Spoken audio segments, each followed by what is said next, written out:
नमस्कार। आप देख रहे हैं आज तक। मैं हूं गौरव सावंत और इस समय हमारे साथ इस विशेष चर्चा में एयर मार्शल अनिल चोपड़ा जुड़ रहे हैं। आप पूर्व निदेशक हैं centre for air pass studies में। फाइटर पायलट है। मिराज 2000 दशकों तक उड़ा रहे थे। जब पहली बार मिराजेस इंडिया में आए थे तो आप ही वो स्क्वाड्रन लेकर भी आए थे। और अभी आत्मनिर्भर भारत डिफेंस में कैसे हो उस पर बहुत मेहनत से आप काम भी कर रहे हैं। और आज हम जो बात कर रहे हैं वो जिस तरह देश को गर्व होना चाहिए कि 23 मिनट में पाकिस्तान की वायुसेना के 13 airbases, radar stations, command and control centres, logistics centres, उनको कैसे भारत ने ध्वस्त किया। और 23 मिनट, 10 मई को उस 23 मिनट की कहानी की पाकिस्तान गिड़गिड़ाते हुए युद्ध विराम के लिए उनके डीजीएमओ हमारे डीजीएमओ के पास आए। एयर मार्शल चोपड़ा, इस लड़ाई का आपको बहुत ही शार्प शॉर्ट इंगेजमेंट ये रहा, लेकिन इसका सबसे बड़ा कंक्लूजन आपके लिए क्या है? देखिए गौरव, ऑलवेज बहुत खुशी होती है आपके साथ जुड़ने के साथ। आज तक आप लोग बहुत काम कर रहे हो। मैं बताना चाहता हूं कि ये शॉर्ट 23 मिनट जो एंगेजमेंट है आफ्टर बैटल ऑफ ब्रिटेन और कोरियन वॉर के बाद पहली बार दो पियर नेशन, नियर पियर एयर फोर्सेस के बीच की लड़ाई थी। और उस लड़ाई में कैसे भारतीय वायुसेना बिल्कुल उभर के ऊपर आई कि एक 23 मिनट्स के अंदर उन्होंने कैसे स्ट्राइक्स की और बिल्कुल एक्यूरेसी के साथ रेंज, प्रिसिशन, स्पीड, तीन वर्ड्स जो जिसके ऊपर एयर पार निर्भर है, वो तीनों चीज बहुत बहुत क्लियरली दिखाए गए। बहुत क्लियर एम था। पहले सिर्फ टेरर टारगेट्स को अटैक किया गया। सारे वीडियोस और पिक्चर्स पब्लिक डोमेन में रिलीज हो चुकी है और उनकी एक्यूरेसी और एक्सटेंट कितना डैमेज हुआ है वो भी मालूम हो चुका है। और जो दूसरी इन्होंने बहुत बड़ी स्ट्राइक की अगले दिन, सारे कंट्री के एयर बेसिस या important radar and air defence systems को स्काडू से लेके कराची तक और डेप्थ में बिल्कुल पीछे सरगोदा तक। सो सारी इतने लार्ज नंबर ऑफ टारगेट्स को हिट करना, और सबसे बड़ी बात नूर खान एयरपोर्ट जो बिल्कुल इस्लामाबाद और रावलपिंडी के बीच में है, उसको भी हिट किया गया। I think a very big achievement. New normal है, बिल्कुल नया नॉर्मल सेट कर दिया गया है। और ये एक सारी दुनिया इस कैंपेन को बहुत ध्यान से देख रही है और स्टडी कर रही है। ये बड़ी बात आपने की कि पूरी दुनिया इस एयर वॉर को बहुत करीब से देख रही है। इसके कई मायने हैं और हम परत दर परत इसकी चर्चा करेंगे, लेकिन सबसे पहले मैं आपसे ये पूछना चाहूंगा। एक एक एयरबेस की हम जल्दी से चर्चा करते हैं। स्कर्दू पाकिस्तान ऑक्यूपाइड जम्मू कश्मीर वैसे है भारत का भाग। स्कर्दू को टारगेट करने का मकसद? देखिए, स्काडू एक नर्दर्न बेस है, इमीडिएटली लेके ऑपोजिट है इंडस नदी जहां से क्रॉस करके जाती है। स्काडू एक इंपॉर्टेंट बेस इसलिए है कि चाइना बॉर्डर के पास भी सबसे नजदीक बेस वही है। नर्दर्न सप्लाईज जो हैं वो उस एरिया में जितनी सप्लाईज आ रही हैं एलओसी के ऊपर, वो भी उसके थ्रू होती हैं। वहां पे दो बड़े पैरेलल रनवे बना दिए गए हैं, पहले तो एक ही होता था। और उसको हमने 1971 में जब सरेंडर हो रहा था उसी टाइम भी हमने हिट किया था यूजिंग AN-12 एयरक्राफ्ट, जिसके साथ हमने जी। लार्ज नंबर ऑफ बॉम्ब्स गिरा दिए थे स्काडू। तो स्काडू का बहुत इंपॉर्टेंस है। अगर 1947-48 में ये यूएन के पास हम ना गए होते तो हमने बहुत जरूरी था कि स्काडू हम अपने साथ जोड़ लेते। तो इसलिए स्काडू की बहुत इंपॉर्टेंस है।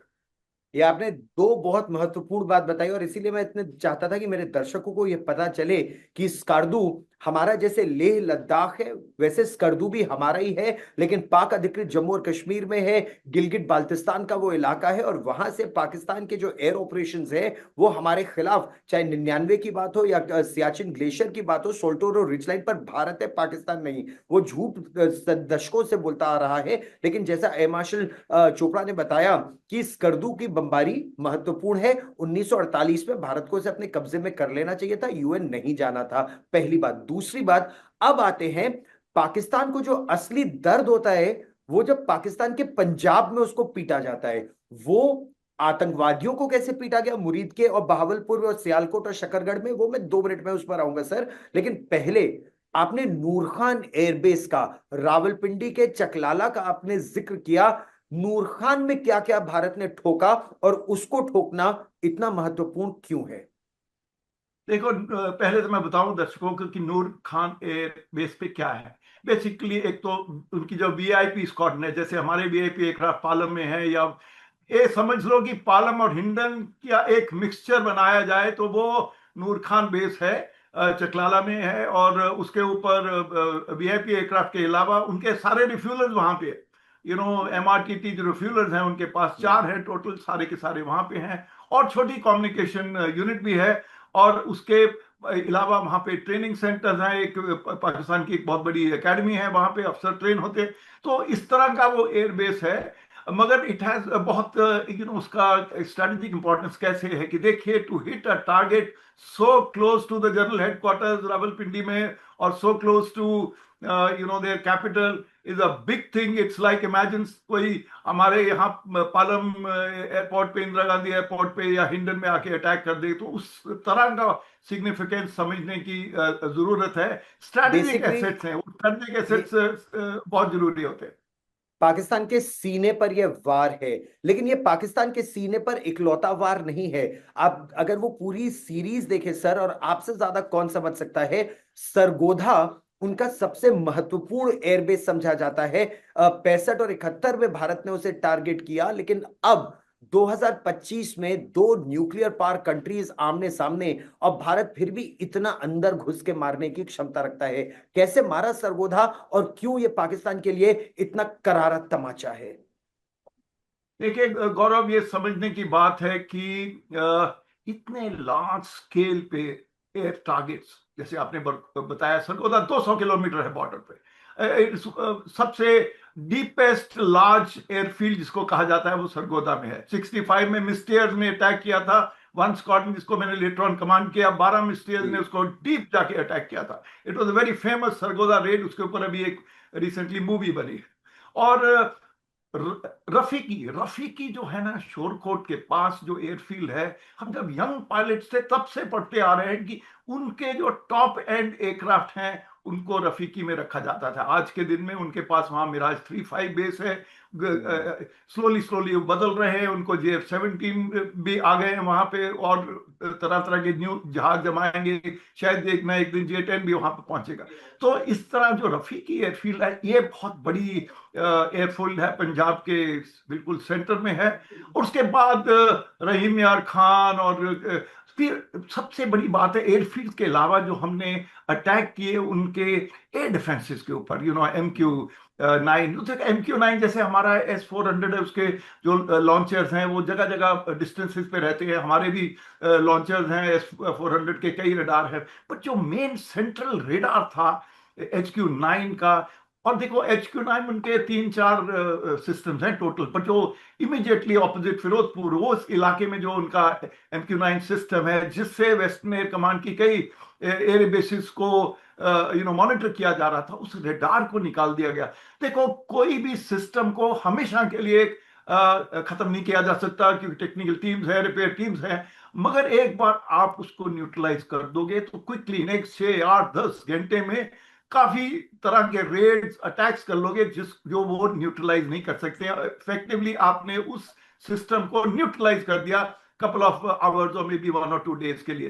तो ये जो अप्रोच रही है, देखो इतने लार्ज नंबर ऑफ एयरफील्ड्स और टारगेट्स, पसरूर, सियालकोट, और हमको वहां इंटेलिजेंस थी, पसरूर सियालकोट एरिया है, हमेशा वो इसको स्ट्रेंथन करते हैं, बिकॉज वो एरिया बहुत उधर ऊपर जम्मू सांबा आ जाते हैं, और इस तरफ पठानकोट गुरदासपुर आते हैं। तो उस एरिया को हिट करना, और सियालकोट में भी उनके रेडार भी थे, उनके म्यूनिशन डंप था। तो इस तरह हमने हर तरह के वैरायटी ऑफ टारगेट्स को अटैक किया, ना कि सिर्फ एयरफील्ड्स को। और आपने कुछ एयरफील्ड में, जैसे रहमियार खान में पिक्चर दिखाई गई डीजी एयर ऑप्स में, बिल्कुल होल हुआ है। और देखिए इन नूर खान एयरफील्ड में एक हैंगर में हिट हुआ है, टारमेक पे हिट हुआ है। ये भी सस्पेक्टेड था कि शायद वहां पे जो C-130 है, क्योंकि टर्की के से भी जहाज आ रहे थे, कुछ अमेरिकन एयरक्राफ्ट भी ट्रेवल कर रहे थे, पासिंग बाय था। तो हमारा ये टारगेट नहीं था to make an international issue कि हम किसी के फॉरेन जहाज को, क्योंकि काफी जहाज उनके अपने भी उड़ रहे थे, वो PIA के कोड शेयरिंग पे उड़ रहे थे मिलिट्री। आपको पता है कि हमने सबने सुना कि कैसे वो सिविलियन एयरक्राफ्ट की शील्ड लेके अपने मिलिट्री जहाजों की उड़ाने की कोशिश करते हैं, मगर हमारी इंटेलिजेंस सिस्टम को सब मालूम था और उसके मुताबिक ही वो अपने एक्शन ले रहे थे। बहुत बड़ी बात आपने की और आपने कई एयरबेसेस का जिक्र किया, तो हमारे दर्शकों के लिए जानना जरूरी है कि पाक अधिकृत जम्मू और कश्मीर में स्कर्दू से लेकर सिंध में मलेर कैंटोनमेंट से लेकर बोलारी एयरबेस तक सबको ध्वस्त किया गया, जेकबाबाद को किया। क्या हम ये समझें कि अगर पाकिस्तान इसके बाद दुस्साहस करता है तो उसने अपने काफी फाइटर जेट्स और एसिड्स पीछे के एयरबेसेस में शिफ्ट किए थे, हम पीछे के एयरबेसेस को भी टारगेट कर सकते हैं, चाहे वो हम बात करें उनके खैबर पख्तूनख्वा की या बलूचिस्तान की, या वहां तो बलूची लोग ही उन्हें टारगेट कर देंगे? सिर्फ पहले दिन गौरव, पहली रात ही उनके फाइटर जहाज 200 किलोमीटर की रेंज के अंदर अंदर थोड़ा बहुत उड़े। उसके बाद उनका एक भी जहाज विद इन 200 किलोमीटर, उसके भी ज्यादा पीछे ही रहे। इनफैक्ट कई तो उड़े ही नहीं। क्यों नहीं उड़े? बिकॉज अगर आपका अब सुनने में आया जैसे मोदी जी गए आदमपुर में, वहां हमने देखा S-400 है, मगर S-400 सिर्फ एक स्टेशन आदमपुर में है, तरह तरह जगह जगह फैली है, बॉर्डर के पास भी उनके लॉन्चर्स होंगे जरूर। तो मेरा कहने का मतलब है कि पाकिस्तान एयरफोर्स को प्रैक्टिकली हमारे इंटीग्रेटेड एयर डिफेंस सिस्टम में, इंटीग्रेटेड एयर डिफेंस सिस्टम समझना बहुत जरूरी है। S-400 एक मेजर सिस्टम है जो इस एरिया में है, और उसके अलावा हमारी Akash missiles, Shilka guns, L-70 guns, Osa, Pechora, तरह तरह के एडी सिस्टम आर्मी और एयरफोर्स के सब फुल्ली इंटीग्रेटेड है, और पूरा बॉर्डर उन्होंने कवर किया है। तो इसलिए उनके जहाज दूर रहे, उन्होंने अपनी सेफ्टी के लिए भी दूर किए, क्योंकि हमारे चाहे वो हैरो जिसको P-4 कहते हैं, वो स्ट्राइक कर सकते थे और उनके जहाजों को नष्ट कर सकते थे। और सबसे बड़ी बात है जो इंडिजिनस ब्रह्मोस है, इसका सक्सेस रेट बहुत हाई था। मैं बताना चाहता हूं, क्योंकि ब्रह्मोस इंडियन मिसाइल है, इन्वेंट्रीज आर्मी नेवी एयरफोर्स के पास बहुत सिग्निफिकेंट इन्वेंट्रीज होंगी जरूर, और इसका accuracy, speed, hypersonic, supersonic supersonic speed पे क्रूज चलती मिसाइल। है। हाँ। और इसलिए प्री मैक। ये मिसाइल ने बहुत ही अच्छा काम किया, इंडिया की मिसाइल ने।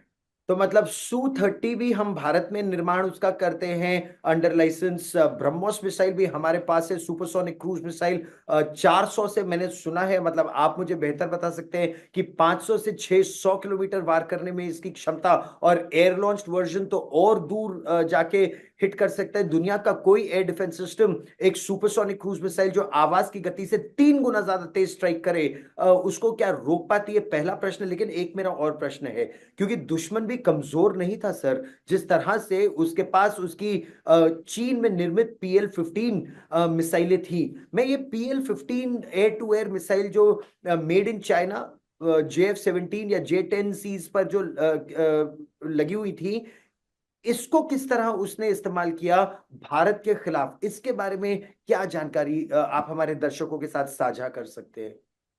देखिए, पहले तो मैं PL-15 मिसाइल के बारे में बताता हूँ। इसके अंदर एक ओरिजिनल PL-15 है जो चाइना के पास अपने लिए रखी हुई है। एक एक्सपोर्ट वर्जन है PL-15E। जो एक्सपोर्ट वर्जन है उसकी रेंज है 145 किलोमीटर, और जो ओरिजिनल PL-15 है जो नॉर्मली चाइना ने डिसाइड किया है कि वो किसी के साथ शेयर नहीं करेगा, उसकी 180 किलोमीटर रेंज है। और सुनने में आता है कि चाइनीज ने अपने कंट्रोल के साथ, देखिए पहले मैं बताना चाहता हूं, क्योंकि 80% ऑफ जो आर्म फोर्सेज है ना पाकिस्तान की, वो चाइनीज ओरिजिन की है। अगर वो 80% है, हर के साथ एक टेक्निकल टीम आई हुई है, उनके एक्सपर्ट्स यहाँ बैठे हैं, चाहे वो मिसाइल है, चाहे वो एयरक्राफ्ट है, J-10 है, J-17 है, क्योंकि कोई जॉइंट वेंचर में बना भी रहे हैं। तो मेरा कहने का मतलब है कि टेक्निकल टीम्स चाइना की वेरी मच। दूसरी बात, पहली बार चाइनीज इक्विपमेंट किसी जंग में पार्टिसिपेट कर रहे हैं, उनको बहुत फिक्र थी कि किसी ना किसी तरह हमारे वेपन्स की ज्यादा बेइज्जती ना हो, मैं if I may use that word, कि उनको बहुत फिक्र थी कि उनके वेपन्स के साथ कोई जाती ना हो, इसलिए वो उनके एक्सपर्ट्स थे। PL-15 जो ओरिजिनल वर्जन में जैसे मैं बताया उसकी 180 किलोमीटर रेंज है, और बोथ JF-17 के ब्लॉक 3 और J10CE जेटेक्स जो थी। है, उन हाँ दोनों जी। से वो यूज की जा सकती है। मगर आपने जो डीजी एयर ऑप्स की ब्रीफिंग देखी, उन्होंने एक मिसाइल दिखाई हमें जो साबुत की इंटैक्ट साबुत थी मिल, पूरी। जी। इंटैक्ट मिल गई है, वो उनके पास है। जरूर नहीं है एक ही है, मेरे को तो लगता है दो चार और भी शायद मिलेंगी या मिल चुकी होंगी, वो तो आर्म फोर्सेस को ही मालूम होगा।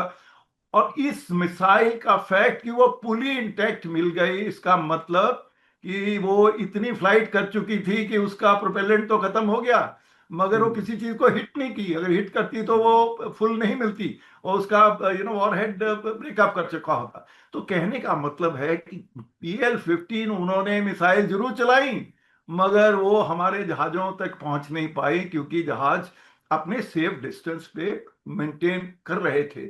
और दूसरी बात है कि हमारे जहाजों के पास भी अब मीटियोर मिसाइल है, अस्त्रा है, अस्त्रा 2 भी आ गई है। 3 की रेंज तो 350 हो जाएगी, अस्त्रा 2 की 175 किलोमीटर रेंज है। तो मेरा कहने का मतलब है कि ये जो PL-15 है अच्छी मिसाइल है, हमको कभी अंडर एस्टिमेट नहीं करना। चाइना हम्म। कंपीट कर रहा है USA के साथ, तो हम्म। इसलिए मिसाइल अच्छी है।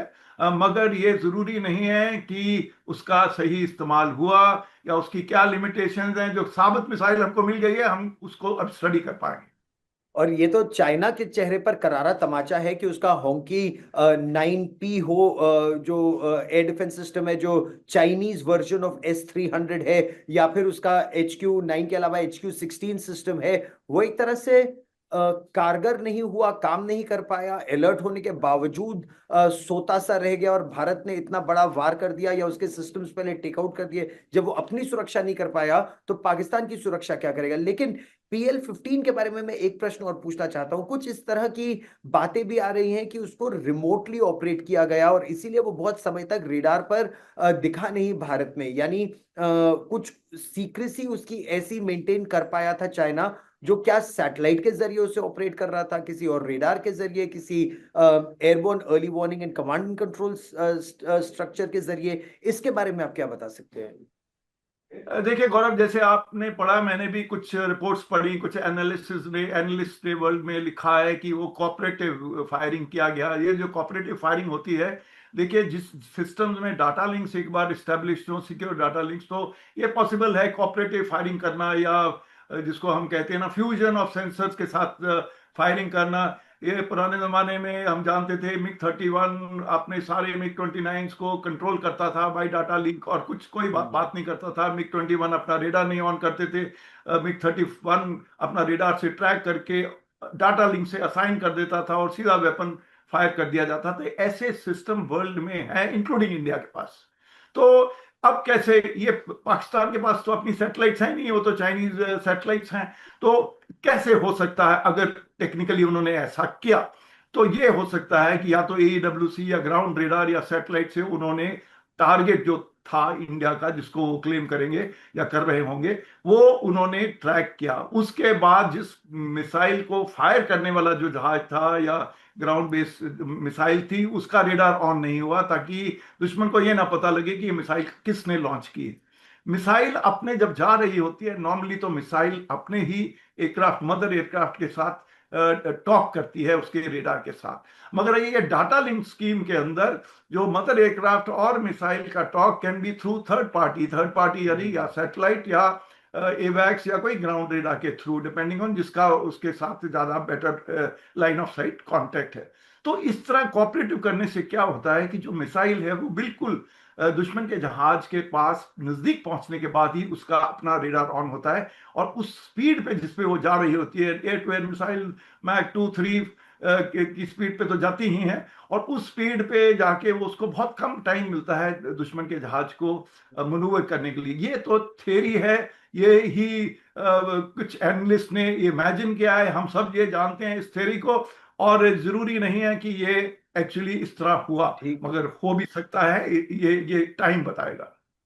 आपने बिल्कुल सही कहा। एक जैसे चीन की भूमिका इसमें शक के दायरे में आ जाती है। चीन के हथियार, पाकिस्तान उससे जंग लड़ता है, लेकिन वो टर्की के हथियारों से भी जंग लड़ रहा था। और ये बात बड़ी अजीब सी लगी मुझे, क्योंकि जब भूकंप आया था टर्की में तो भारत ने टर्की की मदद के लिए अपनी टीमें भेजी थी। मैं गया था वहां पर, मैं टर्की में अलग अलग भागों में जहां टर्की के लोग रो रहे थे, उनके घर तबाह थे, उनके पास खाने को नहीं था, भारत ने उन्हें खाना दिया, भारत ने उनकी सेवा की, भारत ने उनको एक तरह से अपने कंधों पर एक तरह से फिर अपने पैरों पर खड़े होने के लिए अपना कंधा दिया। और वही टर्की ने इंफॉर्मेशन ये है कि अपने ड्रोन तक पाकिस्तान को दिए, अपने ड्रोन ऑपरेटर्स पाकिस्तान को दिए। इसके बारे में क्या जानकारी आप मुझे हमारे साथ साझा कर सकते हैं? देखिए, हम समझ रहे हैं जब पहलगाम हुआ उस दिन ही पाकिस्तान को क्लियर हो गया, क्योंकि मोदी जी ने बहुत साफ साफ कह दिया था इसका बदला लिया जाएगा और पनिश किए जाएंगे, ना कि सिर्फ टेररिस्ट, बस उनके बैकर्स को। तो पहले दिन से और बालाकोट के एक्सपीरियंस से पाकिस्तान को मालूम था कि उनको ये थ्रेट होने वाली है। उन्होंने इमीडिएटली चाइना और तुर्की को इमीडिएटली आर्म्स भेजने के लिए कहा। भर भर के जहाज आर्म्स आए, क्योंकि शिप से तो आ नहीं सकते, टाइम बहुत लगता है। एयरक्राफ्ट में आए, हम सब ने, कईयों ने एयरक्राफ्ट, आप लोगों ने भी मीडिया ने ट्रैक किए, उनके जी जहाज जो आते रहे C-130, कहते थे हम ऐसे ही ट्रांजिट कर रहे हैं। 350 ड्रोन तो आए हैं टर्की से, जो ओपन सोर्स में आज के दिन में हमको सुनने में आता है। नंबर्स और भी ज्यादा हो सकते हैं। सिमिलरली चाइना, चाइना, टर्की के आपको पता है बड़े ड्रोन्स, अंका, बख्तियार TB2, अनकिसी, ये तीन तरह के सोंगार।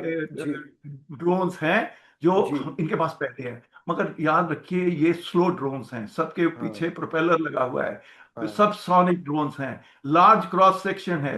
ऐसे ड्रोन्स इवन यूक्रेन और ये ब्लैक सी वॉर में या रेड सी में MQ-9 तक के जैसे ड्रोन जो अमेरिकन हैं और वेल डिफेंडेड हैं, वो भी ऑपरेट नहीं हो सके। तो ये जो तीनों ड्रोन, जो बड़े ड्रोन्स हैं टर्की के, वो तो बिल्कुल इस्तेमाल नहीं हुआ उनका, क्योंकि वो तो जो उड़ते तो उनको उड़ा दिया जाता। मगर जो उन्होंने इस्तेमाल किए हैं वो छोटे ड्रोन है। देखिए, एक दिन में उन्होंने 300-400 ड्रोन का एक स्ट्राइक किया, कवरिंग पूरा भुज नलिया साउथ में ऊपर हम्म श्रीनगर तक, और लेह तक भी उन्होंने ट्राई किया। हम्म तो मेरा कहने का मतलब, और हमने सबने देखा कि 70% ड्रोन तो पहुंचे नहीं, जो पहुंचे हम्म। उनको उड़ा दिया गया। We have integrated unmanned aircraft, counter system. Anti counter system, वो इंटीग्रेटेड है। आर्मी, BSF, एयरफोर्स और साउथ में नेवी, सबका इंटीग्रेटेड सिस्टम है। BSF के पास स्नाइपर्स हैं, गन्स हैं, हमारे पास इलेक्ट्रॉनिक वॉरफेयर सिस्टम्स हैं, हमारे पास एयर डिफेंस की मिसाइलें हैं। तरह तरह के तरीके से हमने वो सारे ड्रोन्स को, आपको पता है कि सारे देश के अंदर एक भी जगह उनका कोई ड्रोन ने कोई हार्म नहीं किया। एक दो सिविलियन बेचारे जरूर मर गए, एक फौजी भी मर गया उधमपुर में। मेरा कहने का मतलब है the success was extremely poor, because ये सब छोटे छोटे ड्रोन थे। अनलाइक द ड्रोन्स हमने जो यूज किए, हैरोप्स हमारे। हाँ, बहुत बड़े बड़े हैरोप लेवल के ड्रोन्स इस्तेमाल किए, which were loiter ministries of very large size, and उन्होंने बहुत ज्यादा धमाका किया। जो दर्शक हमारे साथ जुड़ रहे हैं, तो वो हैरोप एक तरह से ड्रोन भी है और मिसाइल भी है। यानी मिसाइल में ही अगर आप पंख लगा दें, जो ऐसी मिसाइल जो उड़ती रहे और 7-8 घंटों तक उड़ने में सक्षम है, 14-15 हजार फीट की ऊंचाई तक उड़ने में सक्षम है। और जैसे ही वो अपने टारगेट को देखती है, चाहे वो दुश्मन की के रेडार्स हो या दुश्मन के बहुत वाइटल एसेट्स, वाइटल पॉइंट्स हो, वो बिल्कुल एक चील की तरह नीचे झपट्टा मारती है और उसको ध्वस्त, वो मिसाइल ध्वस्त हो जाती है। और उससे बचाव पाकिस्तान में किसी के पास है नहीं, हालांकि ये बहुत महंगी है। ये दो प्रश्न मेरे यहाँ पर है। ये चर्चा तो हम बहुत लंबी भी चलाना चाहते हैं, लेकिन अभी क्योंकि आपके पास समय कम है, मार्शल चोपड़ा, क्या भारत को इस तरह के ड्रोन्स बड़ी संख्या में बनाने की आवश्यकता है, क्योंकि इसी से डरेगा पाकिस्तान और पाकिस्तान का आका जो उत्तर में है? और दूसरा, क्या आपको लगता है कि जितनी चोट पाकिस्तान ने इस समय खाई है, वो आसिम मुनीर जो धमकी दे रहा था भारत को, और वो हिंदू मुसलमान लगातार कर रहा था, और पहलगाम में जिस तरह हिंदुओं को चुन चुन कर मारा गया, क्या इस चोट खाने के बाद, क्योंकि अब तक terror was the low cost option for Pakistan, उनको लगता था कि वो हमारे यहाँ हमारा लहू बहाएंगे और हम केवल आर पार की लड़ाई की धमकी देंगे। अब न केवल नॉट टेरर बेसिस को इंक्लूडिंग हेडक्वार्टर्स ऑफ लश्कर ए तैयबा मुरीद के उड़ा दिया गया, बल्कि पाकिस्तान के 13-14 बड़े बेसिस उड़ा दिए गए, मतलब उसको टारगेट किया गया। सेकंड स्ट्राइक में और उड़ा सकते थे, अगली बार और उड़ा सकेंगे। Have we imposed adequate cost on Pakistan, या और ठोकना चाहिए था, या पाकिस्तान को अब सबक मिल गया है कि अगर दुस्साहस दोबारा किया तो ये नया भारत है, ये डंके की चोट पर ठोकेगा। देखो गौरव, इसमें कोई शक नहीं है कि हमने उनके सिर्फ टेरर इंफ्रास्ट्रक्चर को हिट नहीं किया, मगर उनके हार्टलैंड मिलिट्री सिस्टम्स को हमने हिट किया है। और देखिए, दूसरी जब मिलिट्री स्ट्राइक शुरू हुई, मतलब इतना डर गए कि उनके डीजीएमओ को इमीडिएटली, डीजीएमओ को ऑब्वियसली आर्मी चीफ और गवर्नमेंट की डायरेक्शंस हुई होंगी, और वो उन्होंने अपनी सीज फायर मांगी। आपको पता है कि उन्हीं दिनों उनको आईएमएफ का लोन मिला था, पैसे उनके पास है नहीं है, देश वो चला नहीं सकते, पेट्रोल डीजल भी स्मगल करके आ रहा है ईरान से, और हर तरह की पॉइंट ऑफ व्यू से उनकी इकोनॉमी बहुत बहुत वीक है, वो सस्टेन नहीं कर सकते। और इससे ज्यादा ज्यादा ड्रोन्स नहीं दे सकता, ना चाइना से आ सकते हैं ना, वो उसके लिए समय चाहिए होता है। तो इसलिए वो बौखला गए थे और उन्होंने ये अपनी सीज फायर मांगी। हाँ, डिफरेंट व्यूज हैं। कुछ लोग जो हॉक्स हैं वो कहते हैं नहीं, आपको हमको और उनको पिटाई करना चाहिए था। मेरा लगता है मुझको कि काफी मेच्योरिटी के साथ इस बात को हैंडल किया, और दोनों तरह के सबक हमने उनको सिखा दिए। मिलिट्री को भी बता दिया कि आप कहाँ हो और हम कहाँ हैं, और इससे ज्यादा शायद और बढ़ाने की इस स्टेज पे जरूरत नहीं थी। मगर जैसे मोदी जी ने कहा कि ये पॉज है, ये सीज फायर का मतलब है कि हम तैयार हैं, अभी कुछ भी होगा तो हम फिर इससे भी बहुत बड़ा रिस्पांस देंगे। आपको मालूम है, हमने सिर्फ 9 टेररिस्ट टारगेट अटैक किए हैं, पहले दिन ही आ गया था कि तकरीबन 21 चुने गए थे, और बहुत टेररिस्ट टारगेट हैं जिनकी डिटेल हमारे पास है, और उस टारगेट्स को भी हम टेररिस्ट टारगेट को हिट कर सकते हैं। एयरफील्ड्स के बारे में इंफॉर्मेशन ऑल द टाइम है। मैं एक और बात बताना चाहता हूं, जो इसरो और इंडियन मिलिट्री की जो कोऑर्डिनेशन है, उनकी सैटेलाइट, हमारी सैटेलाइट, सिविल सैटेलाइट, हर सैटेलाइट का इंफॉर्मेशन टारगेट्स के लिए क्या हो रहा है, बैटल डैमेज असेसमेंट के लिए, वो सब ग्रेट कोऑर्डिनेशन बैकग्राउंड में चलती है। एनपीआरओ साथ में इन्वॉल्व होता है। ये नहीं मैं कहता कि पाकिस्तान के पास भी ऐसा नहीं है, बिकॉज पाकिस्तान के पास अपनी सैटेलाइट नहीं है, मगर चाइना उनको काफी इंफॉर्मेशन देता है। तो ये जो सो कॉल्ड सबक। टू फ्रंट वॉर है, जी, उसका एक फर्स्ट नजारा हमने इस बार देख लिया। बहुत बड़ी बात आपने की। एक सबक तो सिखा दिया, अब देखना यह है कि वो सीखते हैं या फिर ये पाठ उन्हें दोबारा पढ़ाना पड़ेगा। ए मार्शल चोपड़ा, आप आज तक पर मेरे साथ जुड़े, बहुत बहुत धन्यवाद। नमस्कार और जय हिंद।